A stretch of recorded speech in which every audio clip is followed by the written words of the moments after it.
What secret are you taking to the grave? My parents took me to get my hearing checked when I was 12 because I wasn't responding when they called my name. I pretended not to hear some of the beeps in the hearing aid test room. As a result, I wore a hearing aid for 2 years when I was 12 to 14 years old. I don't know why I did that. It's interesting how kids sometimes don't want to deal with things. I remember a friend pretending to be sick just to skip school. It's like we create our own little worlds. Maybe you didn't want to face what a hearing aid meant, or just wanted some attention. Not wanting to hear those beeps makes sense in that light. It's all part of figuring things out when we're young. I once took a week-long trip to London. My mother asked me to get her a small rock from there, because neither of us have ever been out of the country. So I spend the whole trip looking for this rock, and finally find the perfect one. Fantastic, she'll love it when I get back. So I get home, I'm taking inventory of all of my souvenirs, and the rock is gone. I immediately think back to where I last saw it. It was on the bedside table in the hotel in London. Shit. So I quickly run outside and find a decent rock. I clean it off. We live in Georgia. Freaking red clay is noticeable AF. And wrap it nicely. I eventually gave it to her with the story, I got it from a castle. It'd break her heart to know that I got it from our backyard shocked. That's a classic move. You go all the way to London, and the one thing you're supposed to bring back disappears. It's funny how pressure can make you pivot like that. Just grabbing a rock from the backyard so you don't disappoint your mom. It's kind of sweet though. She probably appreciated the effort you put into it. Sometimes it's not even about the gift but the thought behind it. I threw rocks at the school with one of my best mates, and some other student tattled on us. Basically, we both got the paddle. Basically, they smack your bum. And they sent a letter home to my dad. My dad received the letter, and I lied to him and said I never threw the rocks. My dad, bless his heart, believed me, and took it to our school principal and convinced him that I wouldn't lie about such things. Since the principal wanted to rectify it for my dad's sake, he offered me a free voucher for an ice cream as an apology. It's 15 years down the track now, and I still feel really bad for it. I feel like if I told my dad now, it would break his heart. It's interesting how those childhood moments can stick with you. I remember a similar time when I got in trouble for something small, and my parents believed my version of events. Looking back, I feel guilty for not being honest. It's funny how those lessons about truth come much later. Sometimes I think about confessing, but I get that it might just complicate things. It's just one of those memories that lingers. When I was 13, I was told that my great-grandparents were going to move to Texas and start their journey to heaven. I was crushed. I would spend every day with them up until they moved in May of 2009. Before they moved, I took a shoebox and decorated it with a picture of them and angel wings. I took my GG's favorite shirt, my Pop-Pop's favorite button-up, printed their favorite things, and stashed them away in the box. They would search for the shirt and assume they packed it away. 1 month later, my Pop-Pop passed away, then my GG passed a week after him. I was crushed. I never told anyone but my current boyfriend about the box, and most likely never will, because I'm selfish. I've only opened it up 3 times in the past 6 years. I swear the shirts still smell like them. That story really hits home.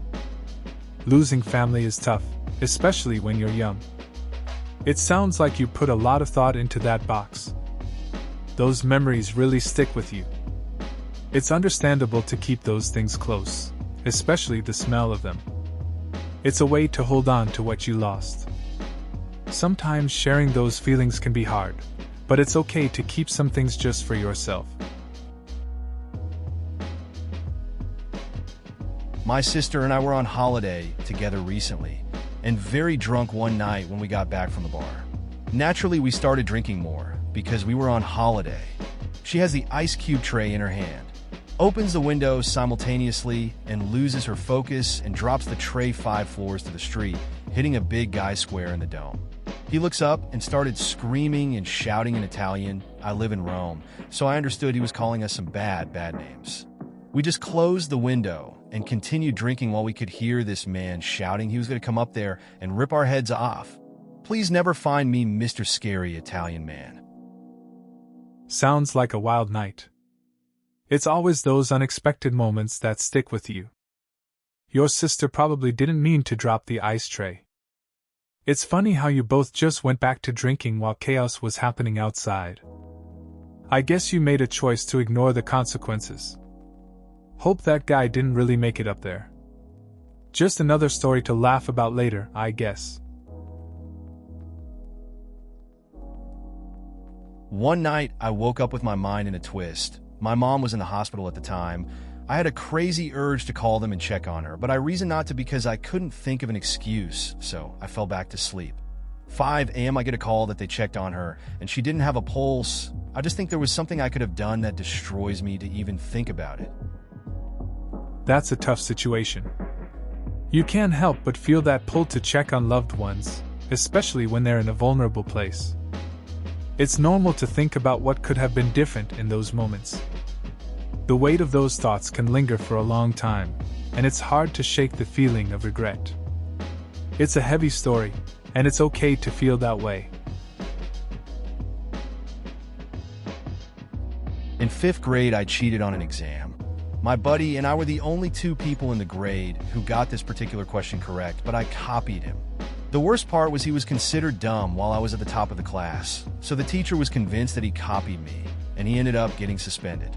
Long story short, I was too pussy to admit that I was the one who cheated, as my parents would have murdered me if I failed the test, and even worse if I got suspended.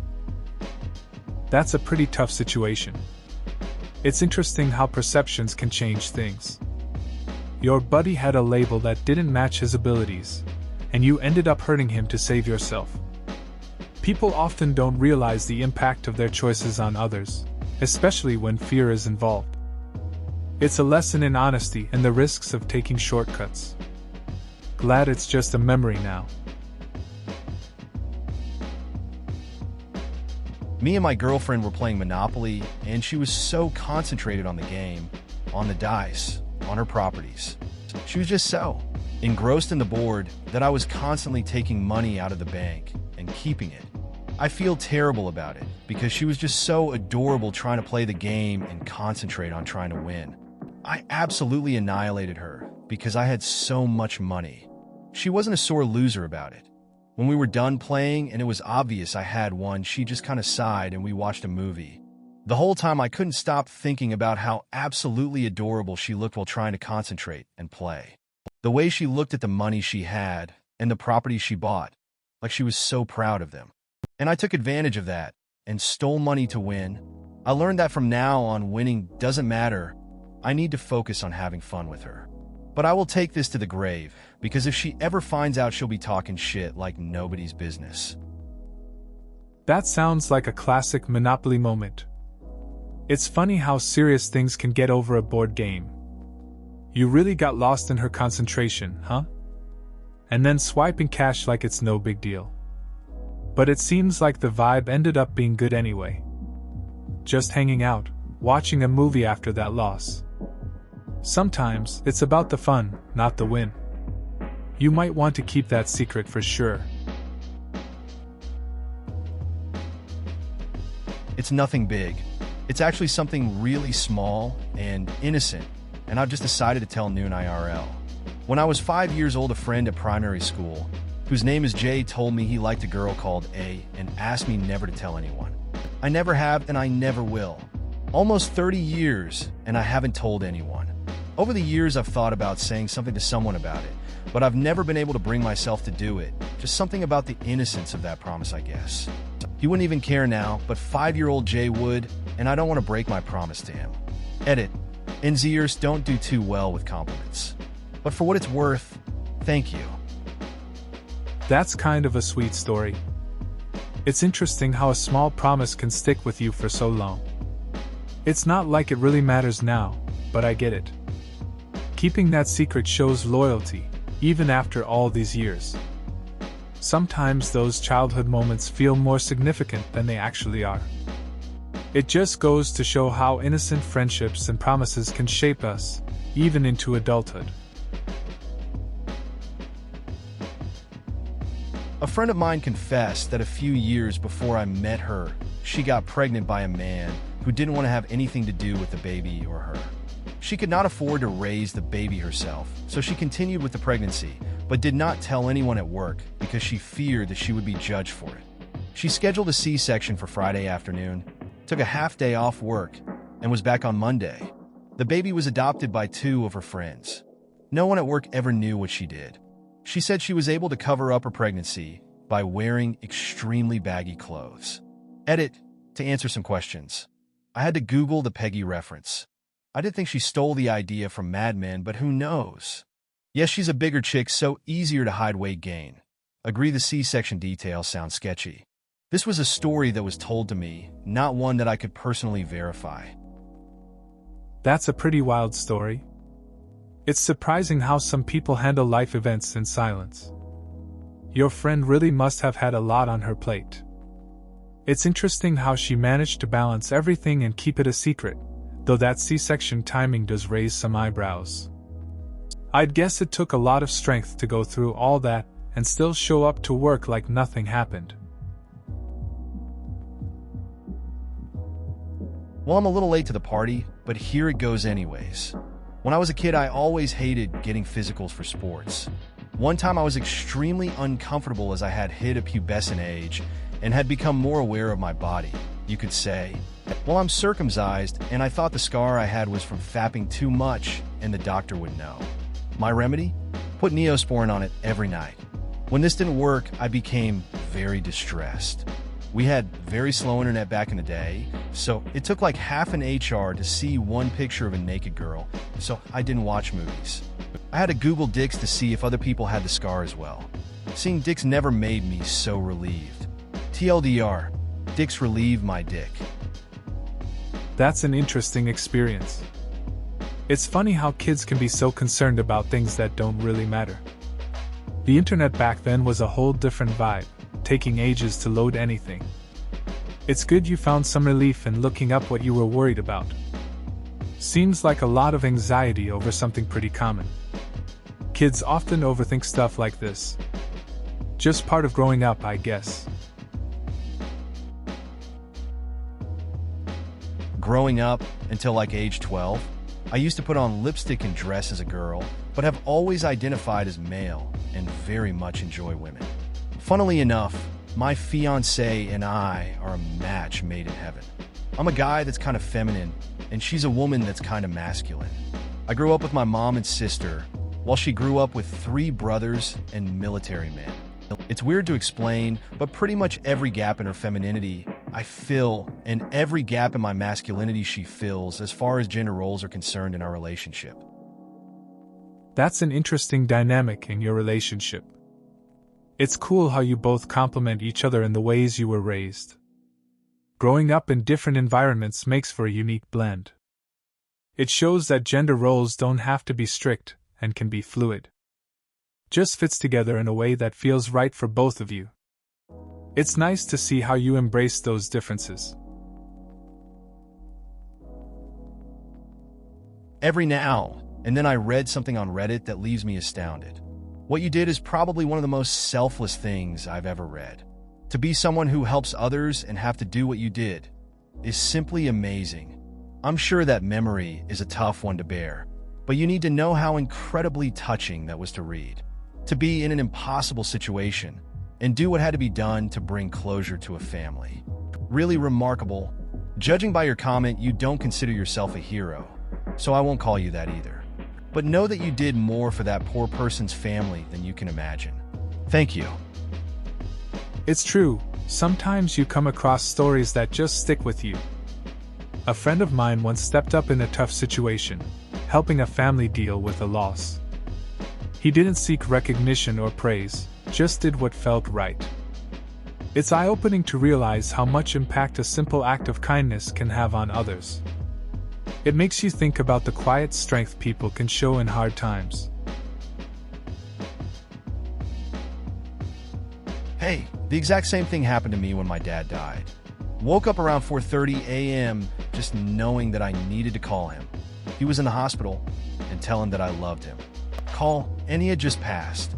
Don't think of it as maybe there was more you could do. It's more of them stopping by before they leave. That's a heavy experience. It's strange how those moments hit you. Sometimes it feels like a connection even after they're gone. Just knowing to reach out can be comforting in a weird way. It makes you reflect on your time together and those last moments. It's all about cherishing what you shared, even if it's tough.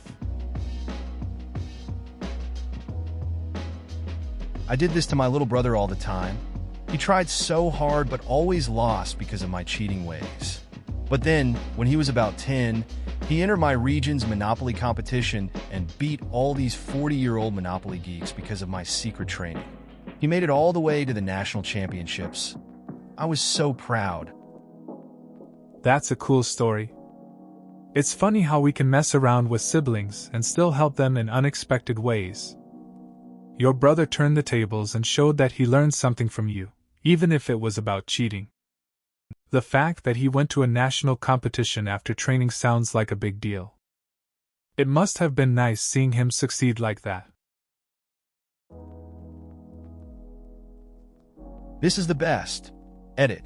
Just FYI, the only acceptable time to break that promise is if you run into a years down the line and the stars align in a manner wherein you can get J laid or into a storybook relationship with A by telling her the secret. But that only happens in shitty romance movies, so you probably don't have to worry about it. I remember when a friend had this silly pact about keeping secrets. Years later, they bumped into someone from the past and thought about that promise. It wasn't just nostalgia. It was like the universe had thrown them a bone. They laughed it off, realizing it's probably just a movie plot waiting to happen. Funny how life works out sometimes, even if it's not as dramatic as we expect. I had a similar one once. Got called to an MVA and attended a back seat passenger who was trapped. It was this really sweet kid I went to school with and hadn't seen for years. I remember how he used to play the drums, so I talked to him about that while I put a line in and did all the things. He went into hypovolemic shock and died. I was supposed to move on to the next patient. There were a lot of cars/patients involved, but I sat in the back seat for a few extra minutes and held his hand. I'm not religious and am pretty sure dead is dead, but I didn't want him to be alone just in case he lingered a little. I've never had any similar thought with a patient before or since. That's a tough story. It's hard to process these moments, especially when you know the person. Being there for him in those final moments seems like the right thing to do. Sometimes it just hits differently when it's someone you've known. It's strange how those experiences stick with you, even if they don't always come with the answers you want. Just being present can mean a lot in tough times. Hey, if you want to talk into someone and you don't have someone / don't feel like using the CSM team, I'm here for you, and I bet there are others in our / firefighting who would be too. We all have the calls that never quite leave us alone.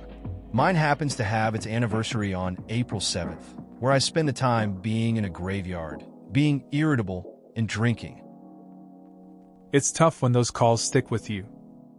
I remember a time when a friend of mine lost it on an anniversary of a call.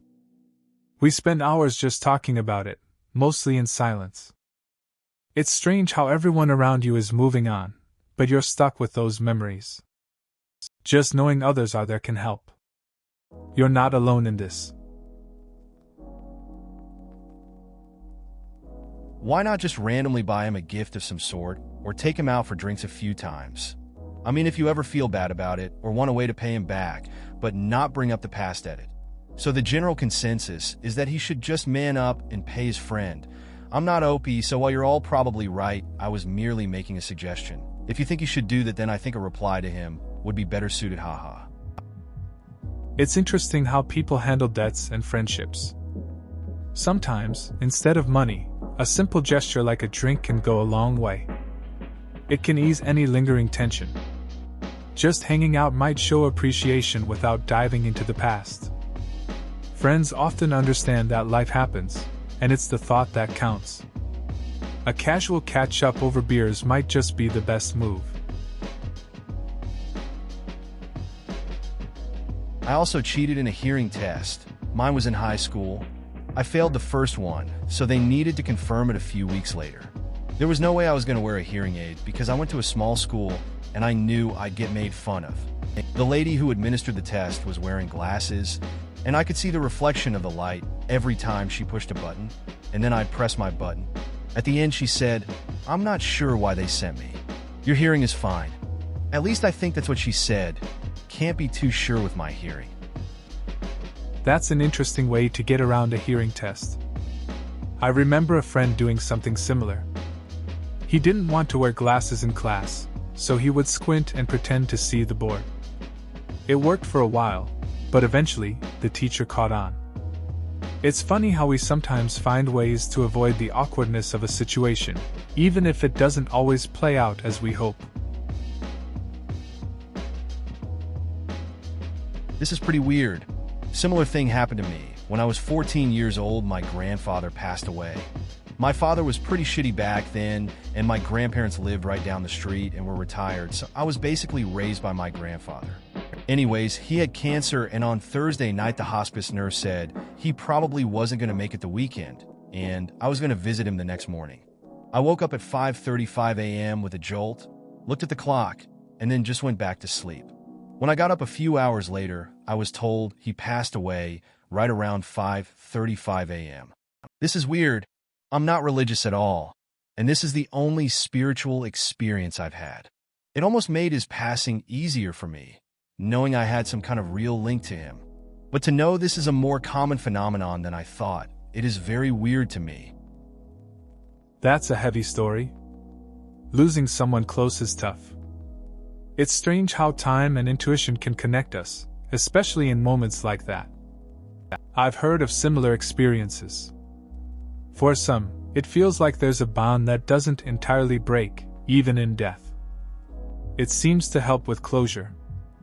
It's comforting to think there's a way to still feel connected, even if you don't believe in anything spiritual. I was a math tutor for years, and I had one family where two kids were accused of cheating on the first test they had after they started working with me because their grades improved. One told the teacher to give him another test right then, and he'd do it and he'd prove he knew how to do it, and the other told her teacher, "It's because I have a tutor who actually teaches me now." Man, I was proud. That's a solid story.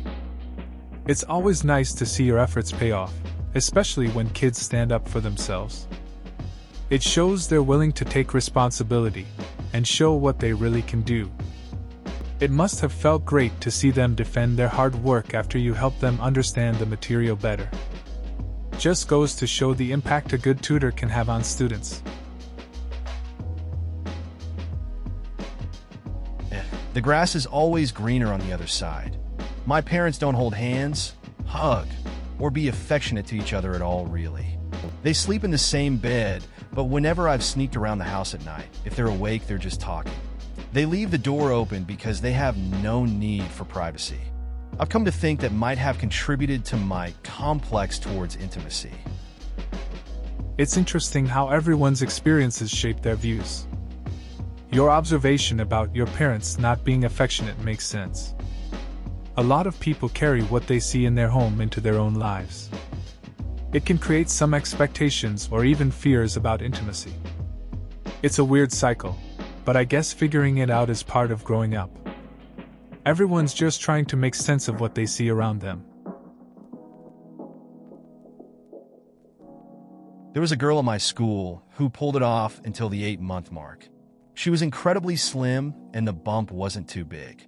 She just started wearing her much bigger than her boyfriend's jumpers daily, and the extra weight, which there wasn't much of, everyone just assumed was because she was working out less because she had a boyfriend. No one had any idea. But then she ballooned with a month to go, and the cat came out the bag before the baby was out the womb. It's kind of wild how people's perceptions can be so off. I remember a friend who hid her pregnancy too. She just wore oversized clothes and everyone assumed it was a fashion choice. No one suspected a thing until she was ready to pop. It's funny looking back at how clueless everyone was. By the time the truth came out, everyone was surprised, just like with that girl in your story. Turn on This is my favorite part of the wiki article. The controversy led ABC to reject a pilot written by Norman Lear, stating that the lead character was foul-mouthed and bigoted out of fear that it might anger its affiliates again. CBS liked it, picked it up as All in the Family, and began airing it in 1971. It's interesting how a single pilot can shift from one network to another based on concerns about the content. Lear's idea was bold for its time, tackling serious issues with humor. It's funny how what one network finds too risky can end up being celebrated on another. All in the Family definitely changed the way TV approached social topics, and it's wild to think about how close it came to never being made at all. Please consider subscribing if you enjoyed. Love,